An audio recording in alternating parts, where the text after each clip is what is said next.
یہ محمد الرسول اللہ کی نوید ہے، وَهُوَ الصَّادِقُ الْمَصْدُوقُ، وہ سچے ہیں، ان کی صداقت پر خود اللہ گواہ ہے، لہذا وہ دور آ کر رہے گا، اس میں کسی بھی بندے مومن کے لیے کسی شک و شبے کی کوئی گنجائش نہیں۔ اگلی حدیث اگلی سنیے، اب جب یہ دور آئے گا تو عالمی ہوگا، جیو ورلڈ آرڈر نہیں ہوگا، جسٹ ورلڈ آرڈر ہوگا۔ یہ نیو ورلڈ آرڈر NWO، حقیقت میں جیو ورلڈ آرڈر ہے JWO، لیکن اسی کو بدلنا ہے جسٹ ورلڈ آرڈر آف اسلام، اور وہ گلوبل ہوگا۔ دو حدیثوں کا تذکرہ کر دوں۔ حضرت ثوبان حضور کے ایک آزاد شدہ غلام تھے، وہ روایت کرتے ہیں، مسلم شریف کی روایت ہے، یہ صحیحین میں فرماتے ہیں کہ حضور نے ارشاد فرمایا، ان اللہ زوالی الارض فرأیت مشارقها ومغاربها وَإِنَّ أُمَّتِي سَيَبْلُغُ مُلْكُهَا مَا زُوِيَ لِي مِنْهَا، رواہ مسلم رحمہ اللہ۔ حضور فرماتے ہیں اللہ تعالیٰ نے میرے لیے پوری زمین کو لپیٹ دیا، یہاں تک کہ میں نے اس کے سارے مشرق دیکھ لیے، سارے مغرب دیکھ لیے، اور سن لو مجھ سے، ٹیک اٹ فرام می، میری امت کی حکومت ان تمام علاقوں پر قائم ہو کر رہے گی جو مجھے زمین کو لپیٹ کر اور سکیڑ کر دکھا دیے گئے۔ گلوبل ہوگی کہ نہیں؟ دوسری حدیث سنیے، یہ پھر مسند احمد ابن حنبل کی ہے۔ حضرت مقداد ابن الاسود رضی اللہ تعالی عنہ فرماتے ہیں، حضور نے فرمایا، لا يبقى على ظهر الارض بيت وبر ولا مدر الا ادخله الله كلمة الاسلام بعز عزيز وذل ذليل، اما يعزهم الله فيجعلهم من اهلها او يذلهم فيدونون لها۔ یہ ہے حدیث مسند احمد ابن حنبل کی۔ اور حضرت مقداد فرماتے پھر میں نے کہا اچھا تب تو ہو جائے گی وہی بات، وَيَكُونَ الدِّينُ كُلُّهُ لِلَّهِ، دین کل کا کل اللہ کے لیے ہو جائے گا۔ حدیث کا ترجمہ یہ ہے کہ حضور نے فرمایا، روئے زمین پر نہ کوئی اینٹ گارے کا بنا ہوا گھر رہے گا، نہ کوئی اونٹ کے بالوں کے بنے ہوئے کمبلوں کا خیمہ رہے گا جس میں اللہ تعالیٰ کلمہ اسلام کو داخل نہ کر دے۔ لیکن یہ داخلہ دو طریقے سے ہوگا، بعز عزیز و ذل ذلیل، یا صاحب عزت کے اعزاز کے ساتھ، یا کسی مغلوب کی مغلوبیت کے ساتھ، یعنی یا تو اللہ تعالیٰ ان کا اعزاز فرمائے گا اور وہ کلمہ اسلام کے خود قائل ہو جائیں گے۔ جب گھر والا خیمے والا اسلام لے آئے گا تو اسلام اس کے گھر میں داخل ہوگا، اس کو بھی عزت نصیب ہوگی۔ وَلِلَّهِ الْعِزَّةُ وَلِرَسُولِهِ وَلِلْمُؤْمِنِينَ، عزت و حق ہے اللہ کا، اس کے رسول کا اور اہل ایمان کا۔ اور اگر وہ اسلام قبول نہیں کرے گا تو یؤتُ الْجِزْیَةَ عَنْ یَدٍ وَهُمْ صَاغِرُونَ، چھوٹے ہو کر رہنا پڑے گا، جزیہ دینا ہوگا، اسلام کی بالادستی قبول کرنی ہوگی۔ بتائیے اس کے بعد بھی کوئی شک ہے؟ یہ ہے آسمانی نقشہ۔ یہ اللہ فرما رہے ہیں واللہ متم نورہ وَيَأْبَى اللَّهُ إِلَّا يُتِمَّ نُورَهُ لِيُظْهِرَهُ عَلَى الدِّينِ كُلِّهِ وَلَوْ كَرِهَ الْمُشْرِكُونَ۔ یہ اللہ کا فیصلہ ہے۔ ادھر یریدون لیطفئوا ہے، یہ زمینی نقشہ ہے۔ اب شکل کیا ہے؟ اب میں آپ سے عرض کر دوں کہ ان دونوں کے مابین جو خلا نظر آ رہا ہے، کوئی شخص یقین کے ساتھ نہیں کہہ سکتا کہ اب حالات کا کیا رخ ہوگا، اس لیے کہ ظاہر بات ہے قرآن مجید میں مستقبل کے بارے میں خود حضور سے کہلوایا گیا، وَإِنْ أَدْرِي أَقَرِيبٌ أَمْ بَعِيدٌ مَا تُوعَدُونَ۔ لوگوں مجھے معلوم نہیں ہے کہ جس بات کی تمہیں خبر دی جا رہی ہے وہ قریب آ چکا ہے یا دور ہے۔ وَإِنْ أَدْرِي لَعَلَّهُ فِتْنَةٌ لَكُمْ وَمَتَاعٌ إِلَىٰ حِينٍ، اور میں نہیں جانتا، ہو سکتا ہے اللہ کچھ اور مہلت دے دے تمہیں، اور کچھ اور آزمائش جو ہے اس کے لیے تمہارے لیے کوئی اور مہلت عطا فرما دے، ہو سکتا ہے۔ تو میں بھی کسی دعوے سے نہیں کہہ رہا، لیکن دو امکانات ہیں۔ امکان نمبر ایک کیا ہے؟ ابھی عالم اسلام کا ایک سالڈ بلاک ہے جو یہودی ورلڈ آرڈر کی نگاہوں میں کھٹک رہا ہے، میں کھٹکتا ہوں دل یزداں میں کانٹے کی طرح. اگرچہ ان کی اسٹریٹجی کیا ہے؟ ایک ایک کر کے ان کے حصے بکھرے کر کے تیا پانچا کرو. ابھی وہ بلاک کون سا ہے؟ ایران ہے، افغانستان ہے، پاکستان ہے اور روسی ترکستان سے آزاد ہونے والی جو ریاستیں ہیں، یہ ایک سالڈ بلاک. یہ عجمی مسلمان عربی نہیں، عربی گئے، یہ نوٹ کر لیجئے. اس لیے کہ عربوں کو اللہ نے فضیلت دی تھی، محمد ان میں سے تھے صلی اللہ علیہ وسلم، یہ رتبہ بلند بلا جن کو مل گیا. لیکن ساتھ ہی اللہ نے دھمکی بھی دے دی تھی سورہ محمد میں، ان تتولوا یستبدل قوما غیرکم، اگر تم پیٹھ دکھا دو گے اس مشن کو جو ہم نے تمہارے حوالے کیا ہے، تمہیں ہٹائیں گے، کسی اور کو لے آئیں گے. اور یہ بات ہو چکی ہے 13ویں صدی عیسوی میں، 1258 میں جب سقوط بغداد ہوا ہے، عربوں کے ہاتھ سے عالم اسلام کی قیادت چھین لی گئی، معزول کر دیے گئے. اس کے بعد قیادت کن کے ہاتھوں میں آئی؟ ترکوں کے ہاتھ میں. ترکان تیموری ہندوستان میں، ترکان صفوی ایران میں، ترکان سلجوقی مڈل ایسٹ میں، اور ترکان عثمانی کا تو کہنا ہی کیا ہے. وہ ایشیا مائنر سے چل کر آپ کو معلوم ہے کہ مشرقی یورپ کا کتنا بڑا علاقہ، دی گریٹ آٹومان امپائر اس صدی کے آغاز تک قائم تھی. اس صدی میں عجیب عجیب معجزے ہوئے ہیں. گریٹ آٹومان امپائر جو 3 بر اعظموں پر محیط، نام و نشان ختم. The great U S S R, نام و نشان ختم. اب تو روس صاحب ایک ملک کی حیثیت سے رہ گئے. یہ اس صدی میں دو اور وقت نہیں ہے میں اور آپ کو کیا بتاؤں. اس صدی میں تو بڑے بڑے عجیب عجوبے ہوئے ہیں. بڑی بڑی 2 عظیم جنگیں ہو چکی ہیں، تیسری جو ہے سر پر کھڑی ہے، دور نہیں ہے، جس کو حدیث میں کہا گیا ہے الملحمۃ العظمی، تاریخ انسانی کی عظیم ترین جنگ، اور وہی صلیبی جنگ جس کا آغاز بوسنیا سے ہو چکا ہے. بہرحال اس وقت جو میں کہہ رہا تھا، ورنہ میرے پاس تو یعنی یہ کہ درد دل کہنے کے لیے وقت نہیں ہے، مجھے اپنی بات کو محدود کرنا پڑ رہا ہے. لیکن میں اب آ رہا ہوں اصل موضوع کی طرف، کہ ایک امکان تو یہ ہے کہ اس بلاک میں اسلام کا احیاء ہو،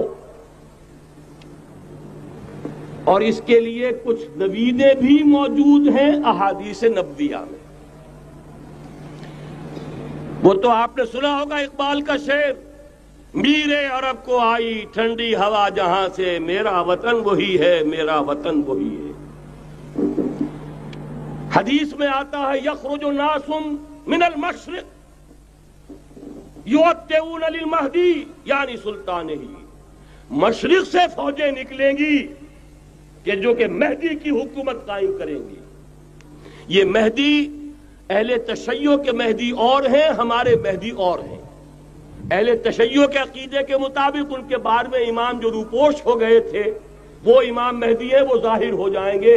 ابھی امام غائب ہیں، پھر وہ ظاہر ہو جائیں گے. ہمارے نزدیک یہ مہدی پیدا ہوں گے یا ہو چکے ہوں، اور یہ ہوں گے حضرت فاطمہ کی نسل ہی سے رضی اللہ تعالی عنہا.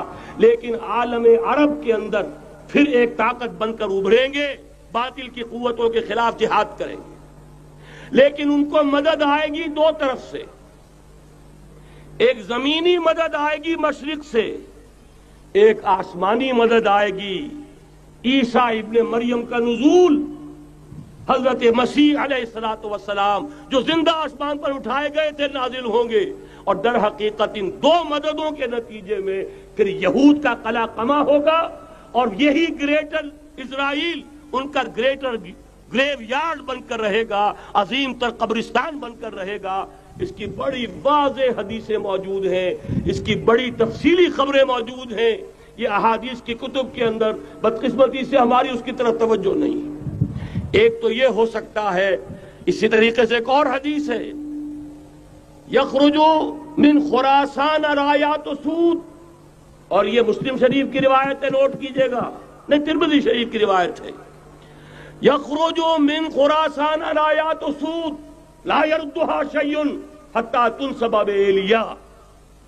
اور خراسان حضور کے زمانے میں آج کے افغانستان کا نام تھا. یہ افغانستان میں جو جہاد ہوا ہے غلطیاں ہوئی ہیں اور غلطیوں کا خمیازہ بھگت رہے ہیں. یہ تو اللہ تعالیٰ کی سنت ہے جس میں اللہ نے صحابہ کو بھی ایگزمپٹ نہیں کیا، غلطی کی سزا دی ہے. 35 صحابہ کی غلطی غزوہ احد میں ہوئی، جہاں سے حکم تھا کہ مت ہٹنا، 50 میں سے 35 ہٹ گئے. نتیجہ کیا نکلا؟ فتح شکست میں بدل گئی، 70 صحابہ شہید ہو گئے. اللہ تعالیٰ نے فرمایا وَلَقَدْ صَدَقَكُمُ اللَّهُ وَعْدَهُ إِذْ تَحُسُّونَهُم بِإِذْنِهِ حَتَّىٰ إِذَا فَشِلْتُمْ وَتَنَازَعْتُمْ فِي الْأَمْرِ وَعَصَيْتُم مِّن بَعْدِ مَا أَرَاكُم مَّا تُحِبُّونَ. مسلمانوں ہم سے گلہ نہیں کر سکتے، ہم نے اپنا وعدہ سچا کر دکھا دیا تھا جبکہ تم انہیں گاجر مولی کی طرح کاٹ رہے تھے، لیکن جب تم ڈھیلے پڑ گئے، تم نے ڈسپلن کو توڑا، تم نے اختلاف کیا تو سزا دی. تو اگر صحابہ کرام رضوان اللہ تعالی علیہم اجمعین خیر الناس بعد الانبیاء، پوری نوع انسانی کے اندر انبیاء کے بعد بلند ترین انسان، اگر ان کی بھی غلطی کا خمیازہ جو ہے اللہ نے چکھایا، کیوں چکھایا؟ ضروری تھا، آئندہ کے لیے سبق ہو جائے. یہ وَلِيُمَحِّصَ مَا فِي قُلُوبِكُمْ، تاکہ تمہارے دلوں کے اندر اگر کہیں کوئی کھوٹ ہے اور پاک کر دیں ہم. اس لیے بہرحال غلطیاں ہوئی ہیں افغانستان میں. ایک امام کے ساتھ بیعت نہیں تھی، بلکہ بدقسمتی اور پڑھ کر یہ ہے بیعت کر کے توڑ دی. عبد الرسول سیاف صاحب کے ہاتھ پر ہمارے پاکستان کے 7 گروپ جو تھے، انہوں نے عین حرم میں بیٹھ کر بیعت کی اور پاکستان آ کر بیعت توڑ دی. سزا اس کی مل رہی ہے. آپس کی خانہ جنگی یوں ہی نہیں ہو رہی، کوئی سبب ہے. لہذا یہ سزا تو ملے گی، لیکن جتنا خون یہاں پر خلوص کے ساتھ دیا گیا ہے اس کی مقدار بھی کم نہیں ہے. یہاں سے خیر برآمد ہوگا. اور دوسری بات اپنے بارے میں نوٹ کر لیجئے، یہ پاکستان، بچا کھچا Pakistan, what remains of Pakistan, یہ اصل میں ہے کیا؟ مولانا بہت خوبصورت انداز میں فرما رہے تھے یہ 313 نہیں تھے، اسلام تھا.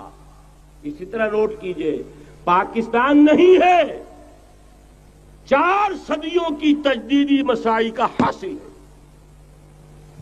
آپ نے کبھی نوٹ کیا ختم نبوت کے بعد اب سب سے اونچا منصب کس کا ہے؟ مجددین. سنن ابی داؤد کی روایت، ان اللہ یبعث فی هذه الامہ علی راس کل 100 عام من یجدد لها دینہا. اور نوٹ کیجئے کوئی بات ہے، 1000 برس تک سارے مجدد عالم عرب میں پیدا ہوئے. جیسے ہی دوسرا 1000 سال شروع ہوا، الف ثانی کا مجدد اعظم شیخ احمد سرہندی کہاں تھا؟ صنم خانہ ہند میں. حاضر ہوا میں شیخ مجدد کی لحد پر، وہ خاک کے ہے زیر فلک مطلع انوار، گردن نہ جھکی جس کی جہانگیر کے آگے، جس کے نفس گرم سے ہے گرمی آرار. وہ پھر 12ویں صدی کا مجدد اعظم امام الہند شاہ ولی اللہ دہلوی، 13ویں صدی کا مجدد اعظم سید احمد بریلوی، اس کے خون کا امین اور اس کے ساتھ کے شہداء کے خون کا امین، ان کے جسموں کا امین آپ کا خطہ ہزارہ، آپ کا خطہ سوات، اس میں ان کی جانیں ہیں جو دی گئی ہیں. اور وہ نہایت میں آپ سے عرض کر دوں، دور صحابہ کے بعد اتنا خالص اسلامی جہاد پوری مسلمان تاریخ میں نہیں ملے گا جتنا وہ تحریک شہیدین کا تھا. 14ویں صدی ہجری میں شیخ الہند جیسا مجاہد اعظم کہ انگریز نے گرفتار کر کے قید بھی کیا ہے، تو کہاں ہندوستان میں نہیں، کہاں جزیرہ سائرس، کیا نام تھا، مالٹا، جزیرہ مالٹا بحر روم میں.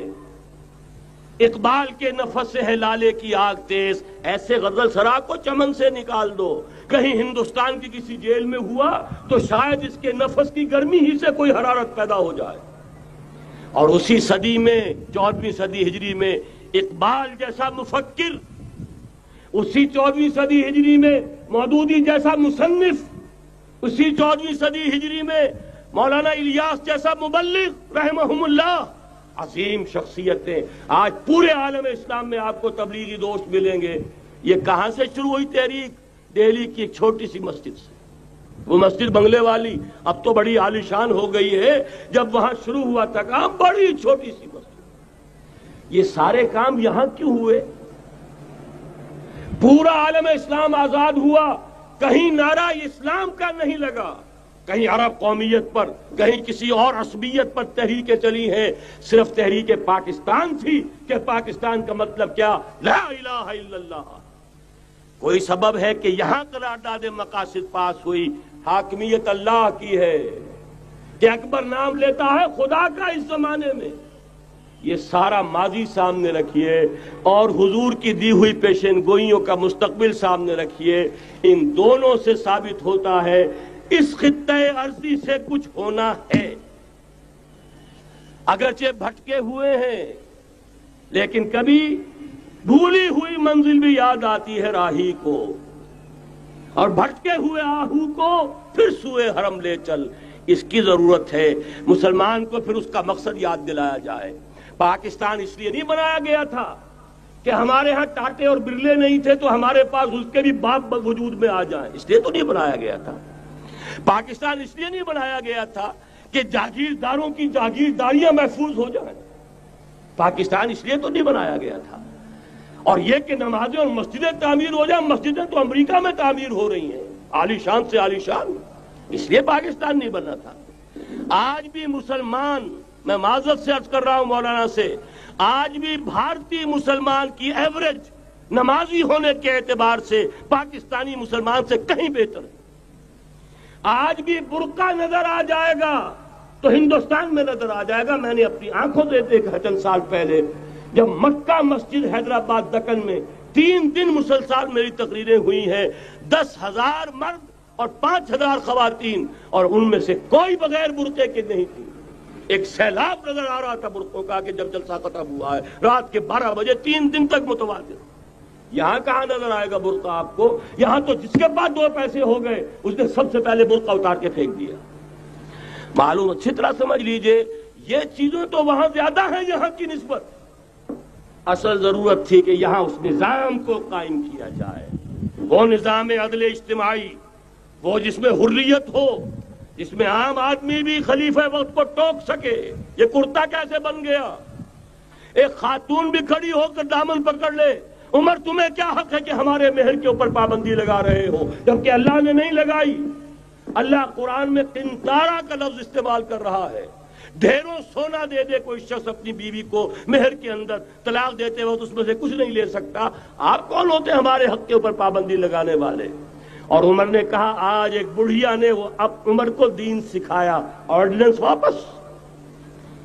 حضرت سعد بن ابی وقاص رضی اللہ تعالی عنہ جو فاتح ایران تھے، وہ گورنر ایسے ہی نہیں بن گئے تھے ریوڑیاں بٹی ہو اور گورنر ہی مل گئی ہو، وہ تو خود فاتح تھے ایران کے، اس لیے گورنر تھے۔ صرف ایک پرچہ پہنچا ہے بارگاہ خلافت میں، حضرت عمر فاروق کے پاس انفارمیشن آئی، سعد نے اپنے گھر کے باہر ڈیوڑی بنا لی ہے اور ایک دربان کھڑا کر دیا ہے، حضرت بلال کو بھیجا ہے رقعہ دے کر، اور یہ حکم تھا کہ بلال پہلے تو جاتے ہی ڈیوڑی میں آگ لگا دینا، پھر یہ رقعہ دینا میرا۔ اور رقعے میں لکھا ہوا تھا، ہے سعد، لوگوں کو ان کی ماں نے آزاد جانا تھا، تم نے انہیں اپنا غلام کب سے بنا لیا ہے؟ یہ دربان کھڑے کر دیے اپنے آگے۔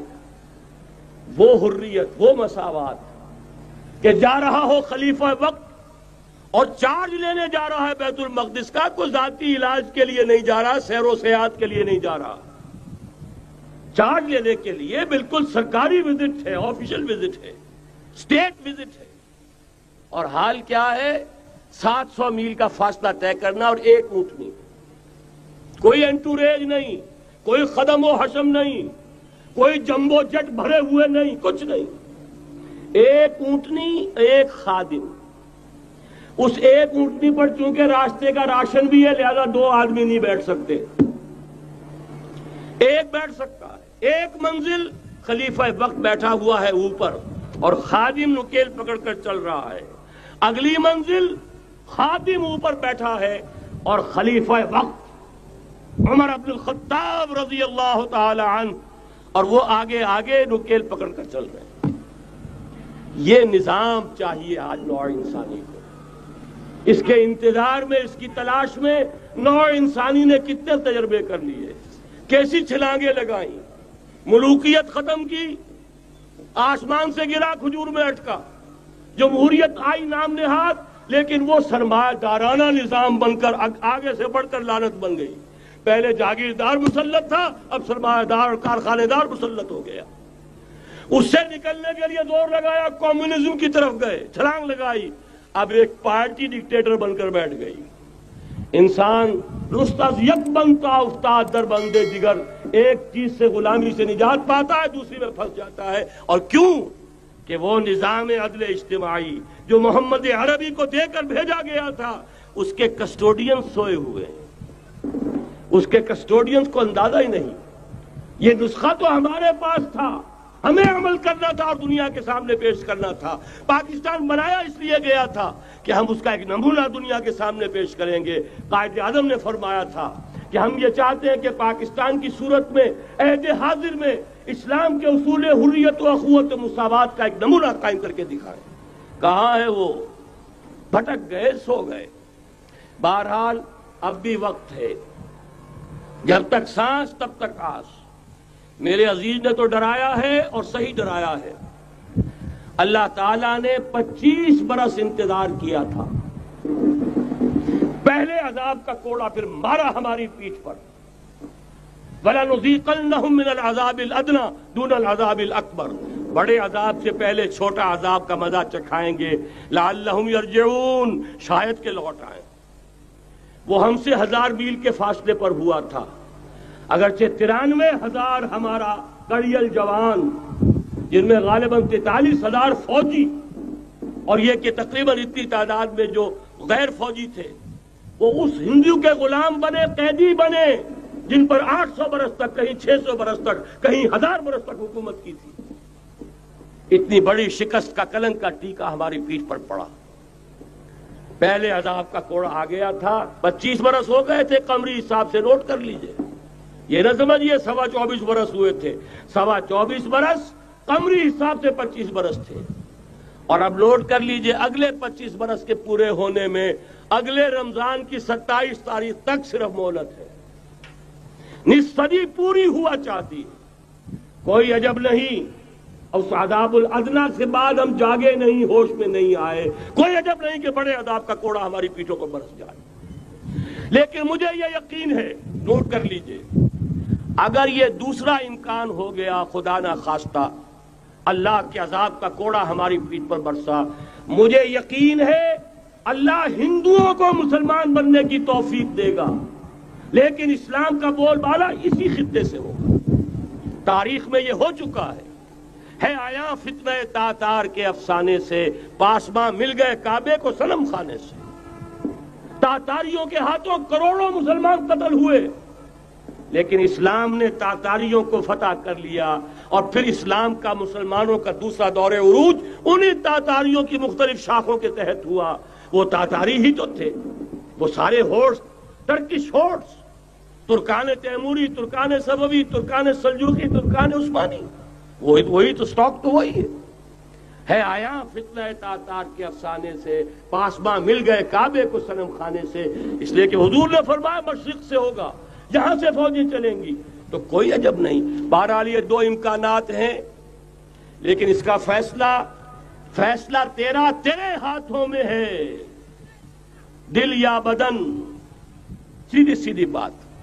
اگر تو اب بھی ہم ٹھیک ہو جائیں، جاگ جائیں، ہوش میں آ جائیں، قوم یونس کی طرح توبہ کر لیں، تو بغیر عذاب کے کوڑے کے رحمت خداوندی ہم پر سایہ کرے گی. اگر ہم نہ جاگے تو وہ عذاب کا کوڑا آئے گا.